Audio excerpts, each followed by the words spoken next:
Because of COVID? Ooh, COVID. So, what do you want to talk about? Well,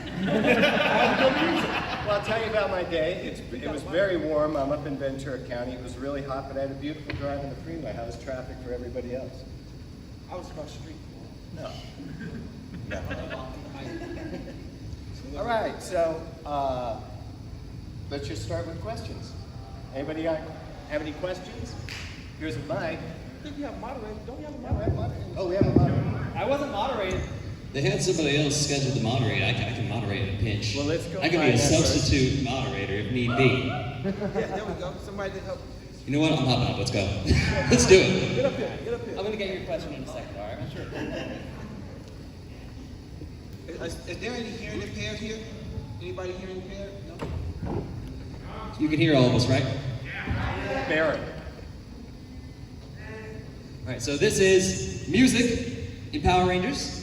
Things are, Oh, yes. I was going to get on the line, introduce who you are, what you worked on. Hi, how you doing? I'm Malik Yusef. I wrote and produced Power with Kanye for the movie in the middle where the Rise of the Megazord. So it's like, I hope people were surprised to have us in there. And I hope that moment felt really good to you. You know, it's just that piece of motivation sometimes you need sonically. And I likened it to the moment in Rocky where they play Eye of the Tiger. And when it's just, you heard that, you know, hey, yo, hey, yo, hey, hey, hey, hey, hey.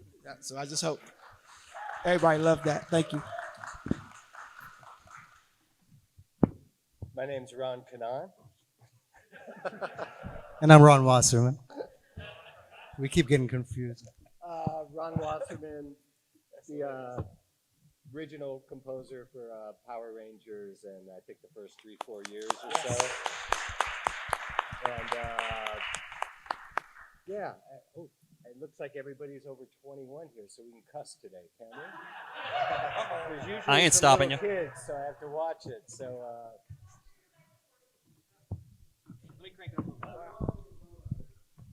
Are we low? Is this better? Yeah, this one works. He just cranked us up. That was just a prop Juice. mic. Yeah, thank you. Well, you guys heard what I said. So everybody's over 21, so we don't have to watch our language. I am a rocker at heart, even though, you know. All right, your turn, Wasserman. I'm Ron Kenan. Can you hear me? Yes. It's my first Power Morphicon, like coming out party. So I was president of music at Saban for 20 years. So basically, anything that Saban did for 20 years since '87 to 2007, I kind of oversaw the music. Did a little bit of writing, did a little bit of co-writing with Wasserman here on Go-Go. And a hell of a guitar player. Yeah, thank you. And, I played all the guitars on Rock Adventure. And I wrote the X-Men theme. I wrote Spider-Man Unlimited. And they had a blast for 20 years. Amazing. So I'm going to keep it short because I'll have one or two because I know a bunch of you want to ask some questions, and we'll definitely get to that. One thing that I know about the music of the franchise and television in general is if you're a musician and you're a creative, you know, you have all these ideas and you can just kind of put it out there however you want. But when you work from television, you obviously have to tie it to a pre-existing idea that someone else may have. So I just wanted to know how it feels to compose for television versus composing something that you may use for another outlet. Well, usually you get a bunch of notes and directions on what they want in a sound and reference now from YouTube videos. And they'll say, we'd like it to sound like this. We want it to, and then you do, for me, I do something slightly different. And that works because if you get too close to it. So television's actually a lot of fun. Songwriting, you're just wide open. You can do whatever you want at any time and for whatever mood that you're in. So songwriting's a lot easier than scoring stuff. And films are much harder than television. Oh, wow, yeah. And video games are harder than film. I'll dovetail that. When when I'm assigned to write for an artist, it's easy because like I kind of know Adam Levine, I know Post Malone, I've been with them before. I can kind of gauge their spirit and the energy that they have at that time, because it's gonna be different from project to project. Like any of us, we change. But and I'll just I'll amen Ross said, because it's like movies, you'll have an idea and then you'll send it back. They'll be like, what is this? And they'll be for real. They'll really be like, what is this? You're like, well, this is what you said. You said this. They're like, no, but we want you to put this spin on it. So television, I'm doing Grey's Anatomy right now, and it's so much fun. It's like, oh, y'all know Grey's Anatomy? Yeah. I'm doing Grey's Anatomy right now, and it's so much fun because it's just easy. And it's like working for artists is pretty easy because they kind of want you. But film, they want this idea that they have in their brain. They want you to kind of mind read them. And it's not an easy task. It is if you get them drunk. Then you get So the real that's the key. truth out of You them. should have been told me this years ago, man. 3 shots of I wouldn't have tequila, these they're like, great beards. what we really want. I'll just add a perspective on how things were at Saban, because Saban was always very different than your typical production company. Haim Saban and Shuki Levy, his partner at the time, they were composers. So it started out as a music company and changed into a production company.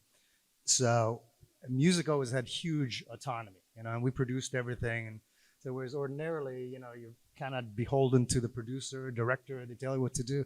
At Saban, it's like we did what we wanted, right? True. And it was I never even met any of the directors. Met the actors once. Never saw the set. No, I saw the set once. That was it. Yeah. We just So we had an easy time. We had fun. Now from time to time on a super high profile project, the network executive might exert some influence. Like for example,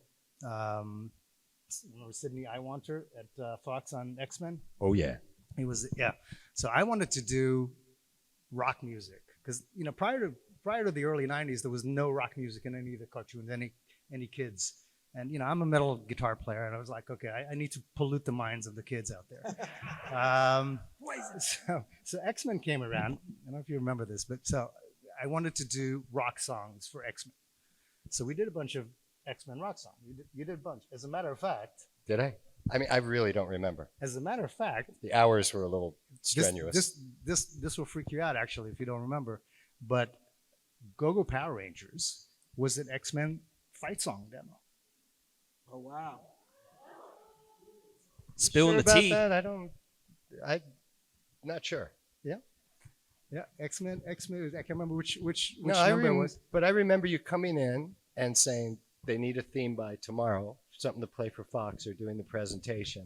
And I remember calling you once and saying, is it Morphin or Morphine? Oh, wow. No. Huge No, that was Huge that- difference. That was like, so the way it went down is we did these rock songs for X-Men, and then Sidney Iwanter sort of nixed the idea of doing rock song. Yeah, But that I did. remember the closing theme for X-Men, the first season? Do you guys remember the what was it? You wrote that. Who's got the claws made out of adamantium? I think that was just it was like, since they didn't want to do rock songs, I'm like, I'm going to screw go it. sit there and ask questions. I do not remember this. No, it's fine. And it was like, and I'm like, screw it. If they're not gonna let us do the rock songs, I'll sneak one into the closing credit. So that's how that song ended up. Like this one orphan rock song in X-Men.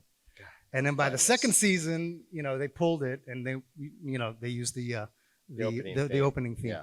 But the Go-Go Power Rangers, the track is an X-Men song. And like we always do, I didn't even do hardcore drugs. Why is this gone? it's been 30 years, our age. It's all that Diet Um, Pepsi I was gargling. So I remember, like when we would have a new show, I'd always be looking for what unused themes. There was all the unused theme demos, cassettes, right? Smart. And I looked through that, and we had all these rock songs that you did for X-Men that were like not used, right? And there was the track, and it was just the instrumental track. There was like no melody on it. And I picked that, and I picked like 2 others, and I went to Haim's, I can't remember if it was his home or his office, and I played it to him, and he's like,